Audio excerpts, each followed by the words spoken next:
امام احمد رحمۃ اللہ تعالی نے روایت کرتے ہیں کہ رسول اللہ صلی اللہ علیہ وسلم نے ایک مرتبہ آپ نے امام حسن اور امام حسین رضی اللہ تعالی عنہما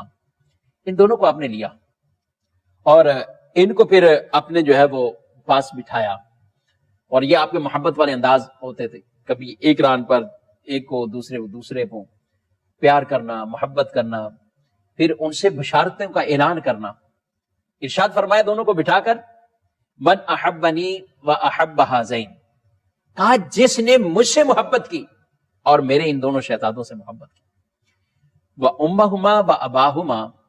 ان کی والدہ سے بھی محبت جس نے کی، اور ان کے والد علی المرتضی کرم اللہ تعالی وجہہ الکریم، ان سے جن سے نے محبت کی، کان معی فی درجتی یوم القیامہ، قیامت کے دن وہ رسول اللہ صلی اللہ علیہ وسلم کے ساتھ ہوگا۔ تو جو محبت کرے گا اسے بڑے انعام ہے، اسے بڑے انعام ہے۔